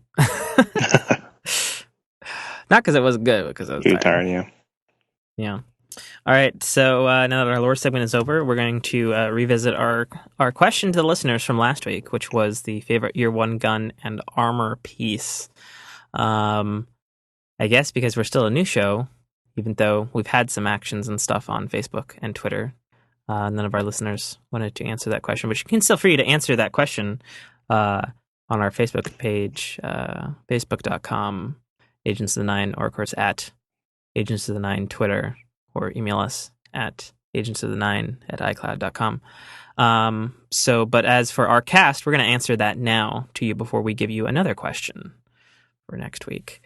I'll go first with my favorite Year 1 gun and armor piece. My favorite Year 1 gun, from a usefulness standpoint, has to be Vision of Confluence. That was going to be mine. Simply because it does solar damage. It's pretty decent looking as far as its aesthetics, but full auto, low recoil, high impact. Come on, it's beautiful. I was using that thing all the way up to Skolas, I'm gonna miss it. Though I must say, though, the new raid scout rifle is pretty good. Doom of Couches. Yeah, whatever it's called. I don't necessarily like the aesthetics of it. I could take it or leave it, but as far as its how it feels and stuff, it feels pretty good. It's no Vision of Confluence. There's no full auto or anything like that, but it's very good. And then my favorite Year 1 armor piece, because I'm a Warlock main, and it has made a resurgence in Year 2 variant as well, has to be Light Beyond Nemesis Exotic. Because one, it looks badass with the cool like golden helmet with the black visor, and then like the regal sort of like eagle feathers coming out of the ears. Wings for ears. And then there's just the fact that for Trials of Osiris, it's like the most valuable piece of armor for fast rezzing. Not just for other teammates, but yourself. You can run by and res people, and you don't have to pause and wait to res. And then for raids, because during your super you make extra orbs. And then of course it's got I don't know if it's actually called this perk on it, but I know the perk is Inverse Shadow. So any minions of the darkness you kill, you get extra orbs as well. And it's just overall it's so solid. And for Year 1 from me, I had it on basically 90% of the time. Mm-hmm. And it was just the best. What about you guys? Well, my favorite weapon was going to be Visions of Confluence, but you took that. So I guess I'll go with my second favorite, which would probably be Predator's Revenge. I'm a sniper guy at heart. I love snipers. Predator as the first raid sniper always has a special place in my heart. And also, the Firefly perk on it is pretty cool. Yeah, I just want you to know that Firefly perk still alive in Crucible because I died by it like 4 times last night. God damn it. Yeah. So Praetor's Revenge is definitely up there. It's probably it's my second favorite after Vision.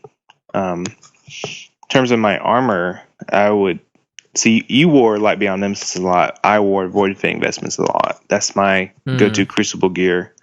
It too is also making a 2.0 appearance, so it's definitely still valid in Crucible. Being able to spawn with grenades is definitely a blessing. It's applicable to all subclasses of the Warlock. And if you're specifically running Sunsinger and have the extra grenade on, you can spawn with 2 grenades, which can be helpful in trials with double burning grenades. Definitely. Oh yeah. Oh yeah. Get those Viking funerals up. And it's every time you spawn. So even if you die, you say I throw my 2 and then I die, you res me, I still get 2 more, which is and I res you quickly with my Light Beyond Nemesis. It all works. All right, Damian. Well, my favorite weapon is the Hawk Moon. Oh yeah, I kind of figured from your love earlier in the show. Yeah, that was my first exotic drop. And that gun just handled so smoothly to me. It was a love-hate if you go on the forums and some people liked it but couldn't handle the kick, but if you can handle the kick and the sway of that gun, my God, you can put down so many Guardians in the Crucible very, very quickly. And it's got me through trials. It's got me through Iron Banner. It's got me through regular Crucible. It hurts me now it's year 2, and even though it carried over, it just doesn't shoot the same anymore. It's just something that's just not right. But it's still one of my favorite guns from year 1. As far as armor, it's a very close one between Cresta Alpha Lupi because of how important it is in a trial situation, in a raid situation, even when it was relevant. I mean, even when it was relevant back then, Prison of Elders, to get that quick res was very essential. So it was a toss up between that one and Helm of Saint 14 for my Titan. That is just and it's still I don't even know if that carried over because I didn't even touch my Titan. So it carried over. That's still a very essential and crucial exotic to have if you are a Titan. And you have your Defender bubble, you have Blessings of Light, you got your Helm of Saint 14. You can buy a lot of time. So that's a very tight race, but I think the edge would probably go to Crest Alpha Lupi. Just off of how quick that res is. I've won rounds and trials off of a split second because of that. That split second of reviving somebody changed the whole round around. So yeah, I think it'd have to be that one. Yep. Cool. Does anybody else have anything else to say before we close with our question to the listeners? I think I'm good. Have we talked about the Dreadnaught and just how massive and how gorgeous and how dark and how mysterious and no, I mean we could talk about that for a bit. I mean it's just I know. I think us. I was with Damian when we saw it for the first time in person. I think our thoughts at the time was wow, we are so fucking lost. I still get lost in there. I absolutely still get lost in there.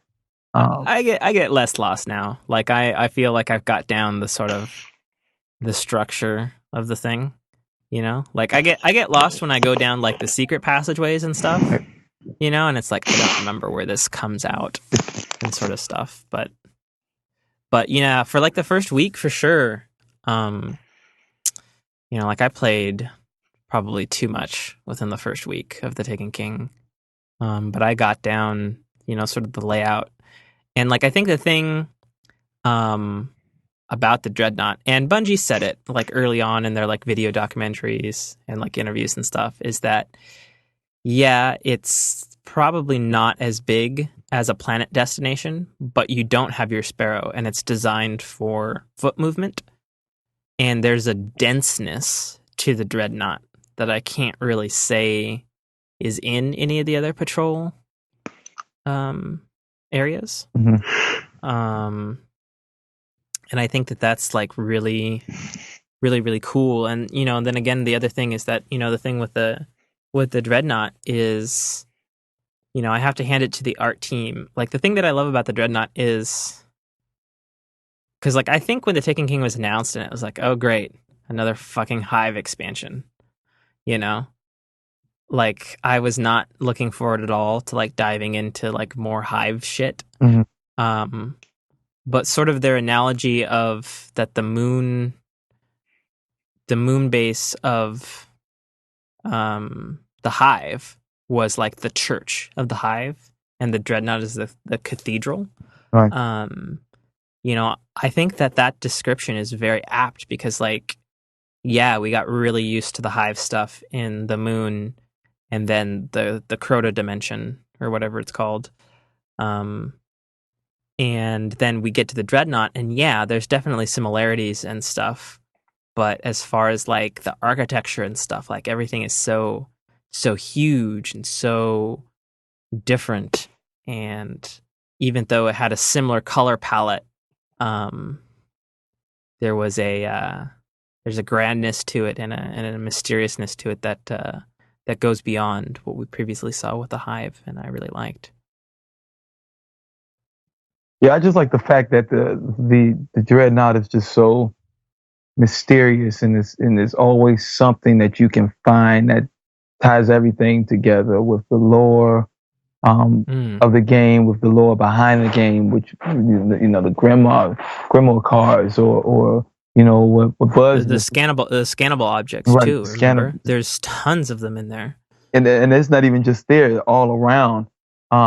Within Destiny, we when we ran the daily with not the daily, but we ran the mission to get the Black Spindle, and we put it on heroic, and we went to the door where Tanix was, and the door wouldn't open, and once the ghost scanned and said we were just minutes too late, which means it recognized that we were trying to do that mission, but it wasn't a daily, so it wouldn't allow us to do it. But that's how they told us we weren't allowed to do it. So that was very unique how they implemented that. But yeah, even within the Dreadnaught, there's when it all comes together, of the music, the mysteriousness, the tone, the atmosphere, the sounds, the enemies that you fight, why they are taken, why they are acolytes, why it all comes together, and it felt brand new when I stepped on that Dreadnaught for the first time. And I'm gonna tell you, Luke Smith might say it might not be a planet-sized level.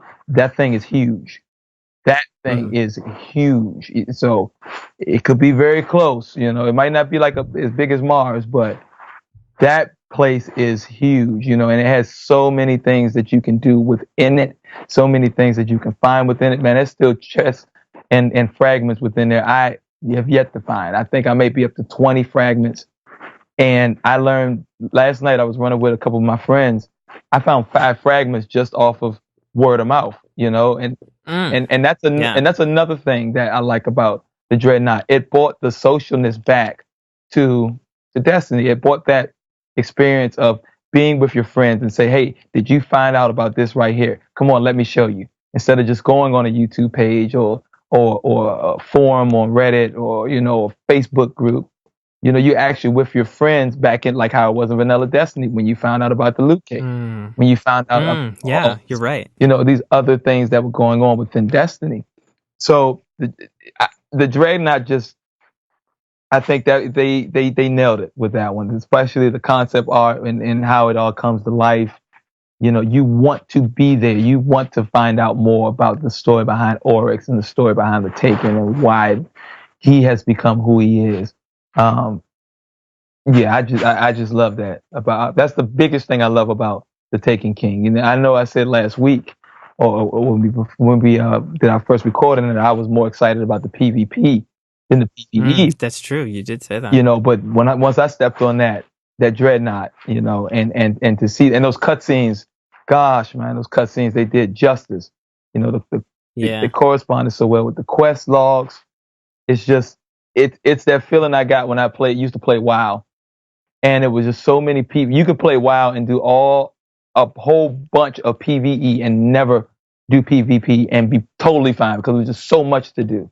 That's that feeling I got back again playing Destiny. And yeah, they nailed it with Dreadnaught. I got to give kudos to the Bungie and that whole development team with that. They did it. Yeah, I want to touch on two things before we start wrapping this up here. One, on your Dreadnaught thing, like I know we'd seen it in all of the trailers and stuff, but like that opening when you get to the Dreadnaught, not just the cutscene, but that opening area where you're on that little stick that's like facing the destroyed field of ships in the rings of Saturn was so beautiful with like this wonderful like gold orange and the sun coming through like the wreckage, while at the same time you're on this huge like exterior hallway on the side of this spaceship that's like got all these creepy like, I don't know, like seaweed things coming out of stuff, and you're just like, I am in a different place in Destiny right now. Like that was just such a cool moment. Do you remember me saying that? Yep. Like I turned around and I was like, Damian, just turn around and look at this shit. This is crazy. Yeah. You know? We haven't said that about Destiny in a long time.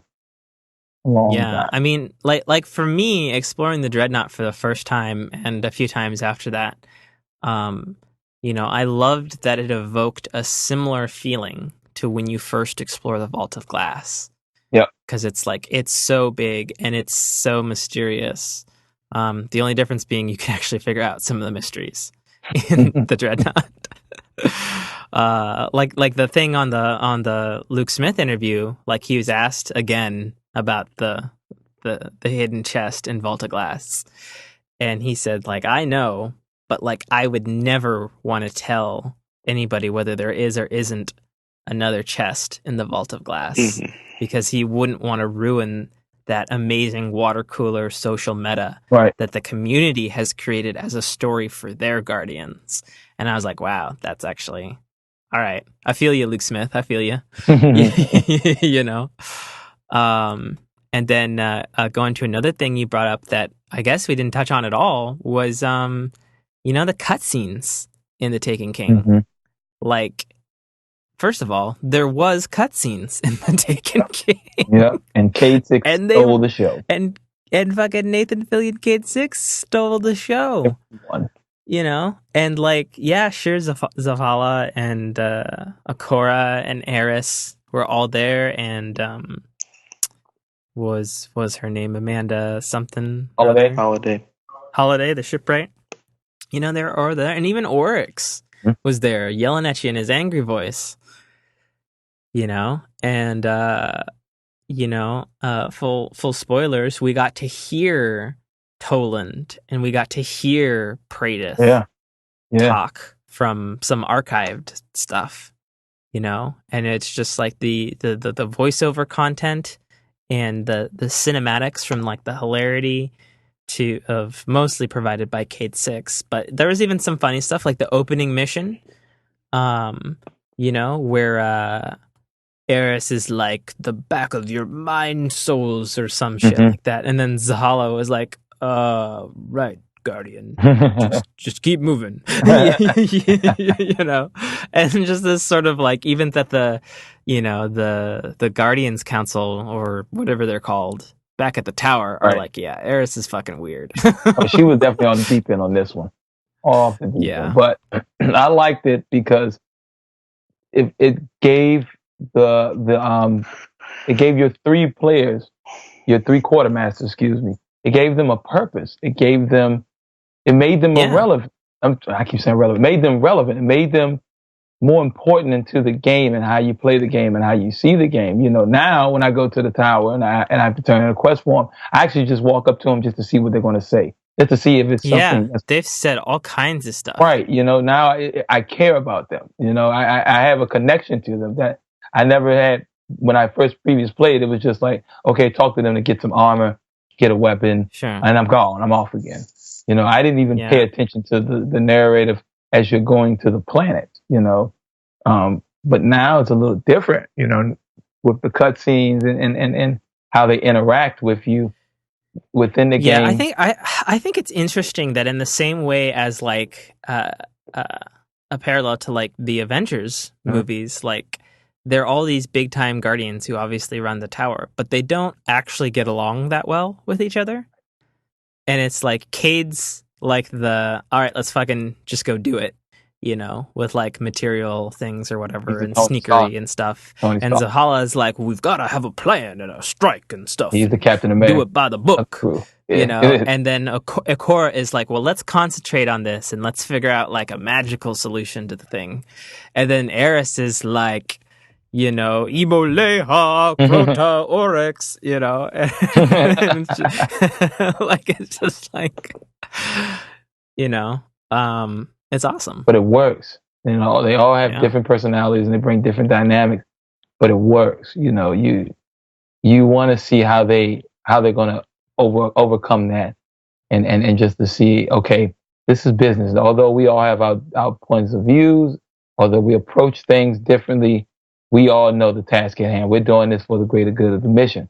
And they always find a way to do that. Now, with that said, though, the crypticness or the enigmatic or anomaly behavior of Eris makes me think, okay, something's going down with her. I don't know what it is, but eventually something's going down with her. You know, so well, before Buzz shot a hole in a theory I was working on just in my head about the whole Akka god, worm god. I was sort of leaning on like maybe Eris is Akka, and she's trying to get back control of the hive completely or some shit like that. You know, because it's like we don't know. Other than some Grimoire cards and some stuff in the Dark Below that implied she was one of the original 6 Guardians to go and try and fight Crota and fail. But we don't know why she went undercover and she did the thing with her eyes and like how she knows so damn much about the hive. Like it's sort of implied like she lived with them and stuff, but it's like, yeah, but how? Because you're obviously sort of human looking, whether you're a human or an awoken or whatever. So I think she's bad. I think we're gonna get some expansion or something that's like Eris's revenge or some shit. Before Buzz came with the lore, I had a real far fetch. Oh yeah, lay it on us. Might as well. I had something that you're gonna go through a mission. You're gonna see in the scan area, you know, where the ghost can scan certain areas. You see this hieroglyphic, or you see this marking on a wall, and it looks unfamiliar, but you know it's Hive, and it looks like something that pertains to what Eris, something that logo and Eris has something in common, and whatever the information is, it says that in the end, Eris is actually the daughter of Oryx or something like that, and her whole plan was to get rid of her brother Crota, her sisters, the daughters of Oryx, so she can rule the hive. And you kill Oryx, so she can rule the hive for herself, or to take something like that, you know. But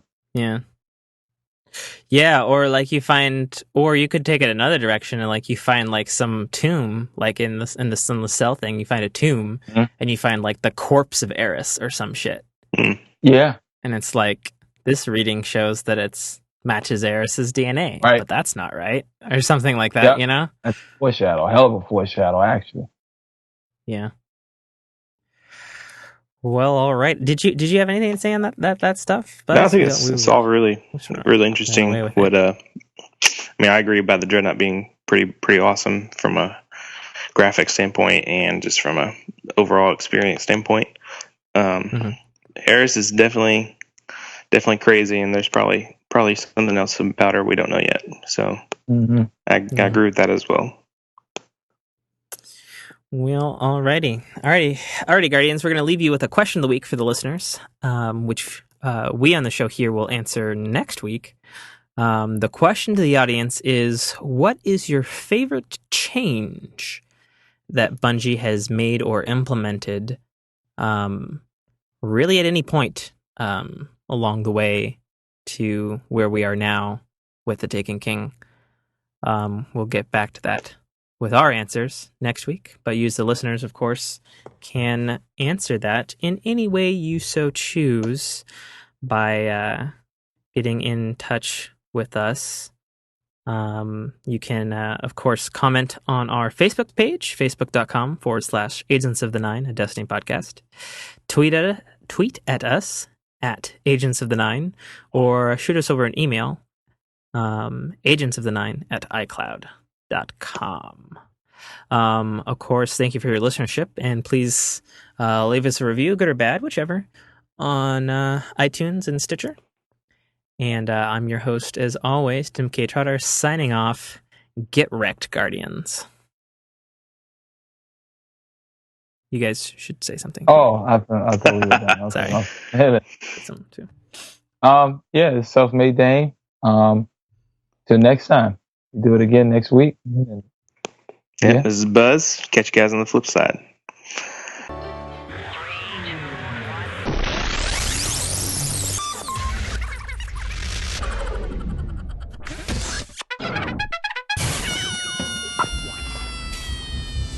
This is Dominic Armato, the voice of Guybrush Threepwood, and you're listening to a Dynamic Works production podcast. Guardian down. Don't do that. Yes. Sweet. All right. That's it. We're done. Cool. Oh, goodness. That was actually Alrighty. not a long episode. Pretty cool. It's about a little less than 2 hours. Yeah. Yeah. Well, there's like 20 minutes of stuff in the beginning, but I don't think that's going to be in it because there wasn't even that much talking in it. And then I may still record a thing with Killbot tomorrow. Because he mentioned that before he got off last night as well. But yeah, no. I thought we had a little bit of a slow start, honestly. And then we got better as we got into it. Mm-hmm. But yeah, no, that lore shit was great. But just keep doing that. Good talk stuff, because like I love talking about that, obviously, because like I'm a writer. Good stuff. And my mind goes off in directions. Yeah, and I like so that one day Bungie will just be like, hey, that Tim kid who lives in our state and is within driving distance of Bungie Studios, we should hire that guy. Oh my god, I'm gonna find the clip where I talked to Luke Smith live on their One Up Yours podcast, like way back in 2008. And I made some sort of joke or something, and Luke Smith said to me in front of the audience, who the fuck is this kid? We should hire him. He literally said that, I swear to God. I have the recording. Yes, I might throw that in. I remember. You kind of next question, please. Next question. Next. What about it, Buffy? What do you think? Don't waste Firefly. My goddamn show. One up mine. I'm sitting in your seat. You are now going to leave, which means you're facing all kinds of ridicule. Question, please. Question for waste of time. Okay, so I just want to hit the people first. We'll hit the main question. Cessler, thank you for coming up all the years and being a complete doofus and with a straight face. I like that. That's the tagline. Complete doofus, straight face. Luke Smith, you were the heart and soul of the show. You were the only one to battle cheap shot Shane Bettenhausen. And then you left! Yeah, betrayed, murder. Yeah, I'm your beta, bitch.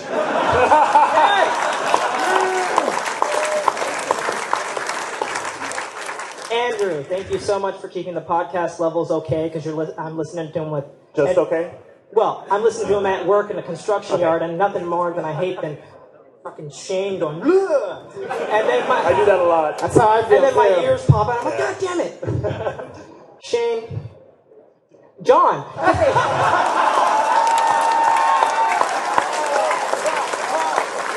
You guys should hire this guy. I like him. John, you are a cool British person. I hope your children are all soccer hooligans. You represent an entire country. Amazing. Right now. You better bring it home strong. All right. Garnet Lee.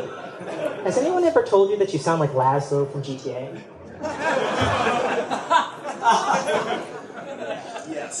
seriously though, since this is called the One Up Yours podcast, when are we going to get a little more involvement from the community of us? You're asking questions right now. You didn't have questions, you said comments, dude. Come on, one more if you want.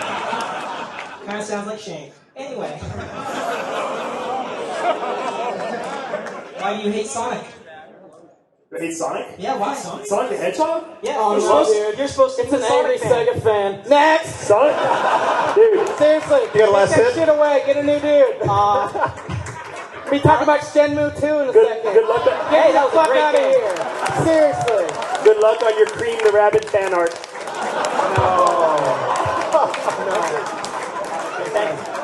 All right, next up we have Harry today.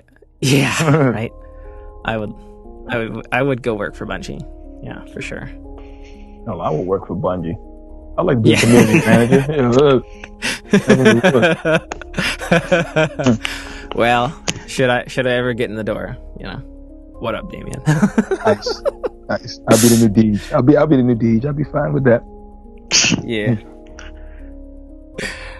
Buzz is like, God, you guys are so full of pipe dreams. Everybody's got to have dreams, though. Yeah. Well, alrighty. I'll let you guys get back to whatever it is you guys are doing this Sunday. I was grinding through quest logs and stuff, so I'm gonna pick that back up. Yep. All right, well, I'll catch you guys later then. Alrighty. Cool. Peace out, Buzz. Thank you very much. Thanks, Damian. Peace. Yo. Welcome to another episode of Agents of the Nine, a Destiny podcast. I'm your host, as always, Tim K.A. Trotter. Joining me this week is Damian and Buzz. Hey, Tim. Glad to be here. Oh, fuck. We just lost Damian. Oh. Oh, damn it. Perfect. Terrible. Oh, wow. He went all the way off out of the chat. Okay. Well, we'll have to redo that. At least it was right at the beginning. Mm-hmm.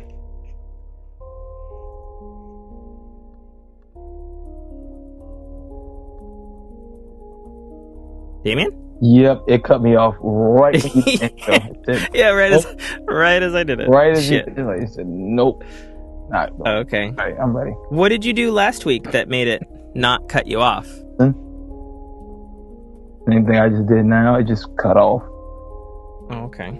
But I mean, you weren't like in a different spot at your house or whatever? No, actually, I was moving around last time. Oh, that's hilarious. We did Daredevil. Yeah, I was moving around. Huh. Yep. Okay. Well, we'll just have to power through and hope that it doesn't do it, because that's obviously out of my control. I doesn't like. All right, so I'll just do that again since it was right at the beginning. All right, here we go. Cut.